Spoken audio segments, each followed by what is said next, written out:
গিন্নি, দেখো প্রকৃতির শোভা দেখো। কৃষ্ণনগর থেকে বেরিয়ে কটা দিন বেশ ভালো কাটছে, কি বলো? তা যা বলেছো, কাটছে তো ভালোই, কিন্তু ওদিকে কি হচ্ছে কে জানে। ওদিক বলতে? ওদিকে বলতে তোমার কৃষ্ণনগর, তোমার মহারাজ। ছাড় তো গিন্নি, আমি সবেতন ছুটি নিয়ে তবে এসেছি, আর আমার এই ছুটি নেওয়া নিয়ে মহারাজের কোনো আপত্তি ছিল না গিন্নি। কিন্তু ওই মন্ত্রী মশাই। ছেড়ে দাও তো গিন্নি, তীর্থ করতে এসেছো, পুরনো কথা মনে করো না। এখানে আমরা পুণ্য চাইতে এসেছি গিন্নি। চলো এবার ফেরা যাক। তুমি যাও, আমি আর একটু পরে আসছি। আর একটু থাকি, বেশ মিষ্টি ঠান্ডা ঠান্ডা হাওয়া বইছে। বেশ, আমি সরাইখানায় গেলাম তাহলে। হ্যাঁ,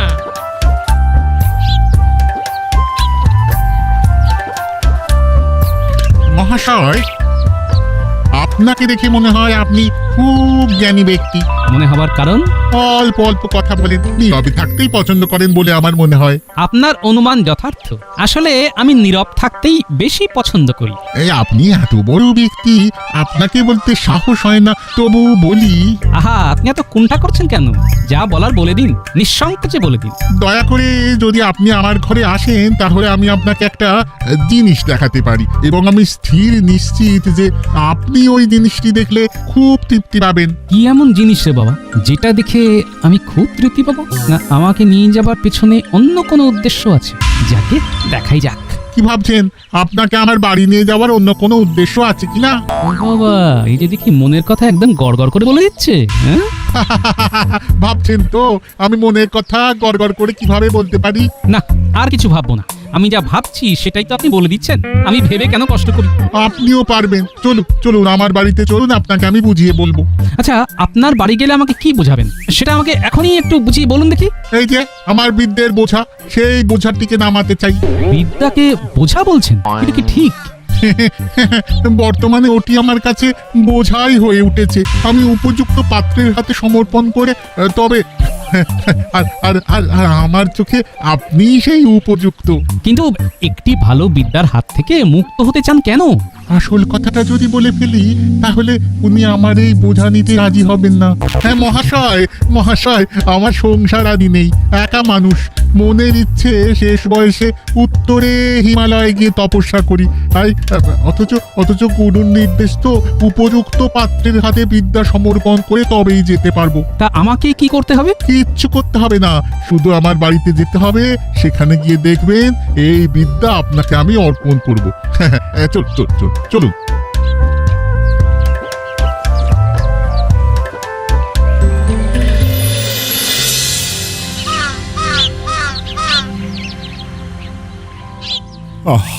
আজ কতদিন হয়ে গেল গোপাল নেই। গোপাল নেই মানে তো রান্নায় নুন নেই, পায়েসে মিষ্টি নেই। মহারাজের আদিক্ষেতা দেখে আর বাঁচি না। গোপাল ছাড়া আর যেন কেউ নেই, খালি গোপাল আর গোপাল আর গোপাল। সে এখন সবেতন ছুটি উপভোগ করছে। সেটাই তো মহারাজ বুঝতে পারছেন না। উনি ছুটি উপভোগ করছেন আর ভেবে মরছেন মহারাজ। কেউ কারো নয় মহারাজ, কেউ কারো নয়। তুমি চুপ করো তো মন্ত্রী। একটু সুযোগ পেয়েছো, অমনি গোপালের পেছনে কথা বলতে শুরু করেছো। পেরেছো কোনোদিন গোপালের মুখে মুখ লাগিয়ে কথা বলতে? গোপাল দেয় ধুয়ে আর মন্ত্রী পড়েন শুয়ে। বাবা কবি, আরে এসব কি হচ্ছে? তুমি ভুলে যাচ্ছ যে আমি মন্ত্রী। কবি, সব কি আছে যে গোপাল কথায় কথায় মন্ত্রীকে ধুয়ে দেয়, কিন্তু মন্ত্রী শুয়ে পড়ে, এটা কিন্তু সত্যি নয়। মন্ত্রী আমাদের বুক চিতিয়ে লড়ে, পারেন না তবু লড়েন। পারি না কিন্তু লড়ে যাই, আমি মন্ত্রী মশাই। হারি না তবু হেরে যাই, আমি মন্ত্রী মশাই। আমিও দেখে নেব। আমাকে এখনো চিনতে পারেননি মহারাজ। ছবল যখন দেব তখন বুঝবেন গোপাল এখন নেই। এই সুযোগটা এবার নিতে হবে। যেখানেই থাকুক গোপাল বেশ মজাতেই আছে। আপনি আপনি আপনি দাওয়াতে বসুন কেমন? হ্যাঁ, আমি বিদ্যা সমর্পণের ব্যবস্থা করছি। আচ্ছা, আপনি কি জানেন আমি কে? কি আমার পরিচয়? সব জানি। আপনি স্বনামধন্য মহারাজ কৃষ্ণচন্দ্র রায়ের অত্যন্ত প্রিয় পাত্র সভাসদ গোপাল ভাঁড়। আমার কাছে কিছুই অজানা থাকে না, আমি সব জানি। আর আর কিছুক্ষণ পরে জ্ঞান আপনার হয়ে যাবে। দাঁড়ান দাঁড়ান দাঁড়ান, আমি সব জিনিসপত্রগুলো নিয়ে আসি। এই বিদ্যা পাবার জন্য কোনো অধ্যয়নের প্রয়োজন নেই। এটা ভাবতেই কিরকম একটা লাগছে। দিব্য দৃষ্টি পেলে মহারাজের সুরক্ষার বিষয়টা ভালোভাবে দেখা যাবে। মহারাজের সুরক্ষার বিষয়ে ভাবছিলেন না? হ্যাঁ পণ্ডিত। এই নিন, এই প্রাচীন পুঁথিটি ধরুন, এটাই সেই বিদ্যা। এবার বলুন, বিদ্যা তুমি আমার, বিদ্যা তুমি আমার। বিদ্যা আজ থেকে তোমার। কি দৌড়চ্ছেন কেন? আরে আরে আরে পড়ে যাবেন যে। এ কি রে বাবা, বিদেশ বিভুঁই জায়গা, নদী ঘাট থেকে কোথায় গেল? এখানে তোর জানাশোনা কেউ নেই।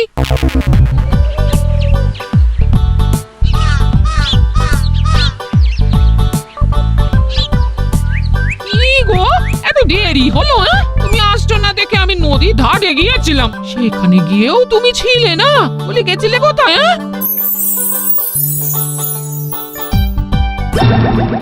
যা, মেয়েটার হাত থেকে বাচ্চাটা নদীতে পড়ে গেল। ইস, আপনি এখান থেকে দেখতে পাচ্ছেন?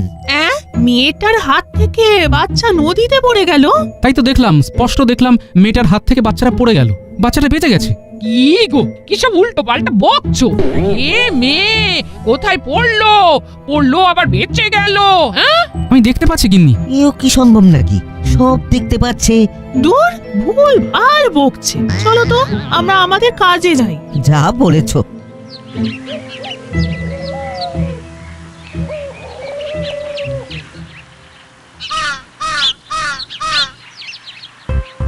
এটাকে বলে বাঁচা। রাখেন হরি, তোমার একে হাত থেকে বাচ্চাটা পড়ে গেল কিন্তু কিচ্ছু হলো না, দেখেছো? কোথায় হয়েছে? নদীতে। বাচ্চাটা হাত থেকে পড়ে গেল জলে। আমরা তো চিৎকার করে উঠেছিলাম, গেল গেল। তারপর তারপর কি হলো? মেয়েটা কি হলো? মেয়েটা ভালো আছে তো? হ্যাঁ, বেশ ভালো আছে। চাপ বাবা, ওদের আবার কি হলো? দুজনে দৌড়ে কোথায় যাচ্ছে? চলো তো দেখি।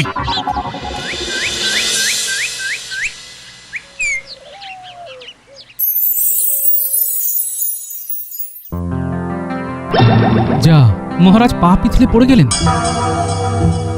গিন্নি গিন্নি, এবার আমাদের যেতে হবে, মহারাজ খুব বিপদে রয়েছেন।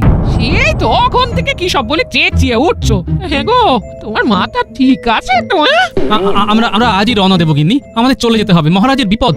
নাও গিন্নি সব গুছিয়ে নাও, আমাদের এক্ষুনি কৃষ্ণনগর যেতে হবে। আপনাদেরও যেতে দেবো না ঠাকুর, কৃষ্ণনগর যেতে হবে না। আপনারা দুজন আমাদের এই হৃদয়নগরে আজীবন থেকে যান।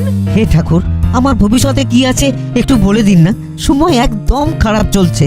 এই, এসব কি বলছো গো? তুমি আবার কবে থেকে ত্রিকালজ্ঞ হলে গো? বাবা, এ আমার কি সর্বনাশ হলো গো? আরে গিন্নি, করো কি? তো কেন? তোমাকে বললাম না, জিনিসপত্র বাঁধা চাঁদা করো, আমাদের ফিরতে হবে। ফিরতে হবে বললেই ফেরা যায়? সেই আপনি যান, ঠাকুরকে আমরা আমাদের হৃদয়নগরে রেখে দেবো। রেখে দেবো বললেই হলো? আমার স্বামীকে তোমরা রেখে দেবার কে? আমরা তো বাবার ভক্ত, বাবা কি ভক্তদের ডাকে সাড়া দেবে না? ও বাবা, তোমার দিনহীন ভক্তদের তুমি ছেড়ে চলে যাবে? আরে এসব কি হচ্ছে? কি হলো? আপনি ওই রকম দৌড়ে এলেন কেন? এ বাবা যে সে বাবা নয়, একদম ত্রিকালজ্ঞ, মানুষের ভূত ভবিষ্যৎ সব বলে দিচ্ছেন। আরে একটু আগে নদীতে বাচ্চা পড়ে যাওয়ার ঘটনা উনি দেখতে পেয়েছিলেন। আপনার মেয়ের বিয়ে এই মাসেই হবে, বাড়ি যান, পাত্র দেখতে আসছি। সত্যি? বাবা, আমার কি হবে বাবা? একটু ভালো করে দেখে একটু বলে দিন বাবা। আবার যখন দেখতে পাবো তখন বলবো, এখন আমাকে যেতে দাও দেখি। কোথায় যাবে বাবা? আমাদের ছেড়ে কোথায় যাবে? আমরা আমরা আপনাকে ছেড়ে দেব না। কি সর্বনাশ, এবার কি হবে? না কিছু একটা ব্যবস্থা করতেই হবে।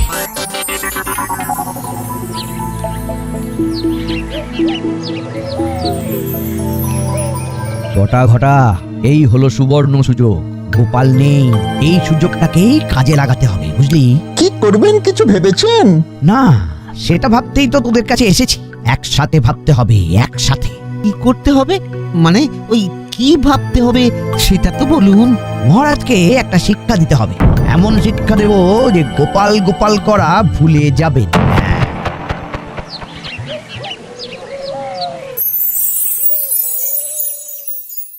আবার কি কিছু দেখতে পেলে নাকি? হ্যাঁ? মহারাজের খুব বিপদ গিন্নি। আমি দেখতে পেলাম মন্ত্রীমশাই বটা ঘটার কাছে গেছেন ষড়যন্ত্র করতে। না না, এবার আমাকে যেতে হবে গিন্নি। যাবে তো বলছো, কিন্তু যাবে কি করে? হ্যাঁ?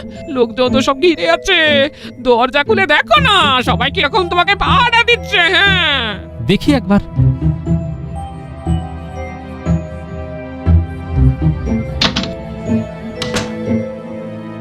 জয় জয় জয়, জয়। বাবা সকালে বলেছিলেন মেয়েকে দেখতে আসবে, এসেছিল। ভালো পাত্র, বিয়ে ঠিক হয়ে গেছে। জয় ত্রিকালজ্ঞ বাবা জয়। জয় জয় ত্রিকালজ্ঞ বাবা জয়। আচ্ছা আচ্ছা আচ্ছা, সবার সব কথা বলবো, কিন্তু আমাকে একটু একা থাকতে দিতে হবে। নির্জনে ভাবলে মাথাটা খুলতেই হবে। তোমাদের কথা আরো বেশি বেশি ভাবতে পারবো। আমার কথাটাও ভাবেন বাবা, আমিও আপনার একটা সন্তান। আচ্ছা আচ্ছা, সবার কথাই ভাববো। আমাকে ভাববার সময় আর অবকাশ দিতে হবে তো, আমাকে একা থাকতে দিতে হবে। ঠিক আছে, আমরা কিছু সময়ের জন্য আপনাকে একা ছেড়ে দিলাম। এই এই চলো চলো চলো, সবাই চলো, বাবাকে একটু একা থাকতে দাও। গিন্নি, তোমার সব মাথা ছাড়া হয়েছে? ও হ্যাঁ, সব তৈরি আছে সব। চলো চলো চলো, সব নিয়ে এবার ভাগি। আর দেরি করলে বিপদ গিন্নি। এখন ভালোই ভালোই বেরিয়ে পড়লে কাল সকাল সকাল পৌঁছে যাব। হ্যাঁ চলো।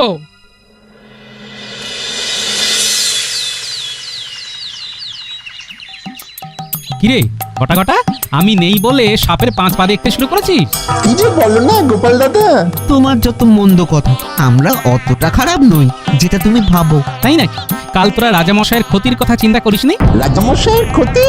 এ তুমি কি বলছো গোপাল দাদা? হ্যাঁ, তোমাদের গোপাল দাদা সাধারণ নয়, উনি এখন কি কাল দেখতে পান। তোমাদের মনে কি চলছে উনি সব দেখতে পাচ্ছেন। হ্যাঁ, হাতি ঘোড়া গেল তল, আর মশা বলে কত জল। কি বিশ্বাস হলো না? মনে মনে ভাবছিস তো হাতি ঘোড়া গেল তল, মশা বলে কত জল। হ্যাঁ, এ তো সত্যি মনের কথা বুঝতে পারছে রে। তাই নাকি? এই তুমি কি মনে মনে ওই কথাটাই ভেবেছিলে? রে আবার কাঁপছো, এবার কি দেখতে পাচ্ছ? আমি দেখতে পাচ্ছি কিন্নি, বটা ঘটার বাড়ির ছাদ ভেঙে গেছে, আর মন্ত্রীমশাই বাড়ি থেকে বের হলেই গর্তে পড়ে যাবে। ছাদ ভেঙে গেছে? যা হোক, একটা কথা বললেই ভালো। মন্ত্রী মশাই নাকি গর্তে পড়ে যাবেন? যত বুজরুকি। অত কথায় কি আছে? গিয়ে দেখে এসো, যাও। যা দেখে আয়। আমি সত্যি বলেছি না মিথ্যা বলেছি? অপরের ক্ষতি করা বন্ধ কর। চলো গিন্নি, আমরা এখন ঘরে যাই। স্নান করে আমাকে রাজসভায় যেতে হবে।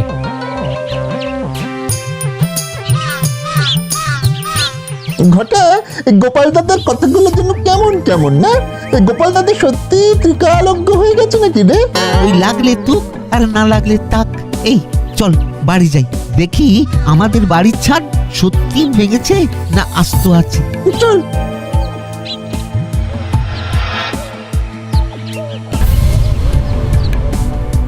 কিরে ঘটা, আমাদের বাড়ির ছাদ তো সত্যি সত্যি ভেঙে গেছে রে, এবার কি হবে? তার মানে গোপাল দাদা সত্যি ভবিষ্যৎ দেখতে পাচ্ছে। চল মন্ত্রী মশাইকে দেখে আসি। আমাদের ছাদটা সারাবো কি করে? চল মন্ত্রী মশাইয়ের থেকে ছাদ সারানোর অর্থ নেব। কি করে? গোপাল দাদার ভবিষ্যৎবাণী বলে সাবধান করব, তার বদলে অর্থ নেব। বাবা বাবা বাবা, তোর মাথায় খুব ভালো বুদ্ধি আসে। চল চল।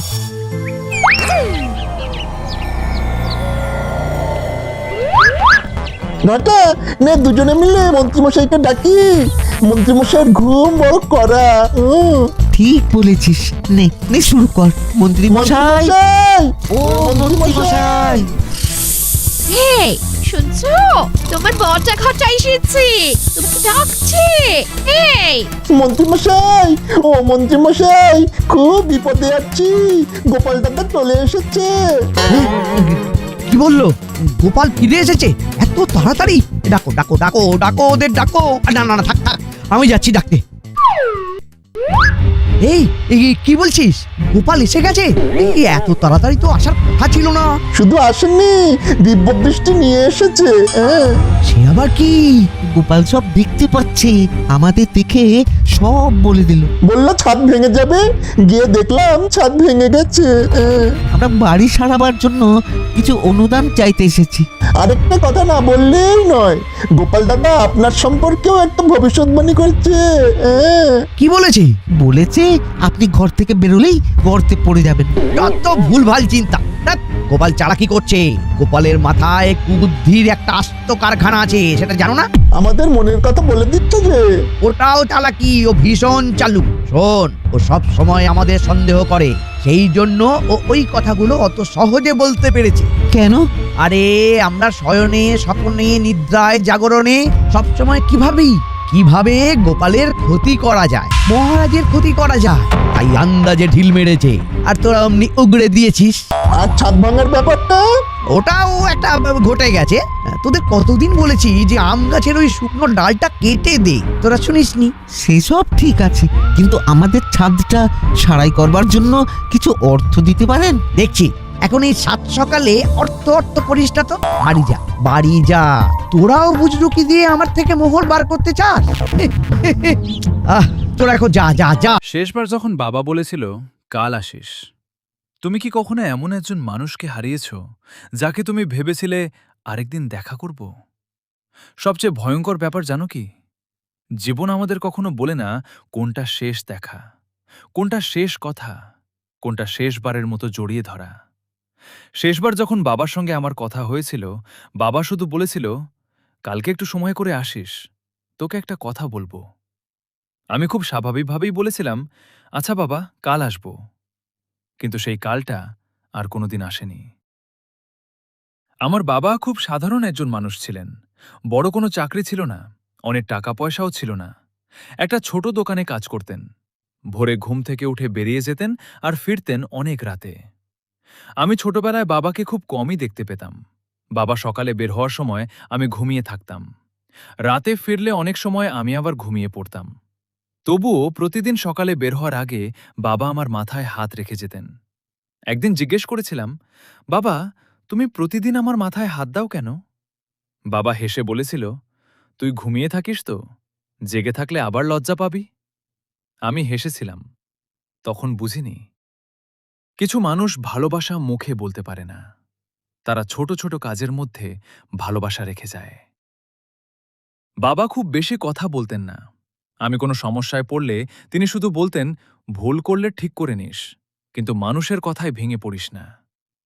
আমি মাঝে মাঝে বিরক্ত হয়ে বলতাম, বাবা তুমি এত কম কথা বলো কেন? বাবা হাসতেন, সব কথা মুখে বলতে হয় না রে। বছর কেটে গেল, আমি বড় হলাম, কলেজে ভর্তি হলাম, তারপর শহরে একটা চাকরি পেলাম। নিজের টাকা, নিজের জীবন, নিজের ব্যস্ততা সবকিছু নিয়ে আমি ধীরে ধীরে এমন একটা পৃথিবীতে ঢুকে গেলাম যেখানে বাবার জন্য সময় কমে গেল। প্রথমে বাবা প্রতিদিন ফোন করতেন, কি করিস, খেয়েছিস, শরীর কেমন, কখন বাড়ি আসবি? আমি ছোট ছোট উত্তর দিতাম, ভালো আছি, খেয়েছি, সময় হলে আসব। তারপর ফোন রেখে দিতাম। কখনো বাবা, ছেলেটা অনেক ব্যস্ত, তবুও ভালো থাকলেই আমি খুশি। আমি ডায়েরিটা বুকে চেপে ধরে কাঁদতে লাগলাম। তারপর মা আমাকে একটা খাম দিলেন। খামের ওপর আমার নাম, ভেতরে বাবার জমানো কিছু টাকা আর একটা কাগজ। কাগজে লেখা, তোর যদি কখনো টাকার দরকার হয়, কারো কাছে হাত পাতিস না, বাবার কাছে আসিস। আমি তখন বুঝলাম, আমার বাবা আমাকে শুধু টাকা দিয়ে যাননি, তিনি তার শেষ দিন পর্যন্ত আমার জন্য অপেক্ষা করে গেছেন। আর আমি ভেবেছিলাম আমার হাতে অনেক সময় আছে। আজও বাবার নম্বরটা আমার ফোনে আছে। কখনো কখনো গভীর রাতে ফোনটা হাতে নিয়ে নামটার দিকে তাকিয়ে থাকি। মনে হয় যদি একবার ওপাশ থেকে বাবা ফোনটা ধরতেন, বলতেন, কি রে? আমি এবার আর বলতাম না পরে কথা বলবো। আমি ঘন্টার পর ঘন্টা কথা বলতাম, বাবা আমাকে মাফ করে দিও, তোমার ফোন কেটে দেওয়ার জন্য মাফ করে দিও, তোমার সঙ্গে বসার সময় না দেওয়ার জন্য মাফ করে দিও। তুমি যেদিন বলেছিলে কালকে কথা বলবো, আমি যদি জানতাম সেটাই শেষবার, আমি সেদিন তোমার পাশে বসে থাকতাম। কিন্তু জীবন দ্বিতীয় সুযোগ দেয়নি। তাই আজ যদি তোমার বাবা মা বেঁচে থাকেন, আজই তাদের ফোন করো, কোনো কারণ লাগবে না, শুধু বলো, মা কেমন আছো, বাবা খেয়েছ? হয়তো তারা বলবে, হ্যাঁ ভালো আছি, কিন্তু ফোন রাখার পর অনেকক্ষণ হাসবে, কারণ তোমার একটা ছোট্ট ফোন কল তাদের পুরো দিনটা ভালো করে দিতে পারে।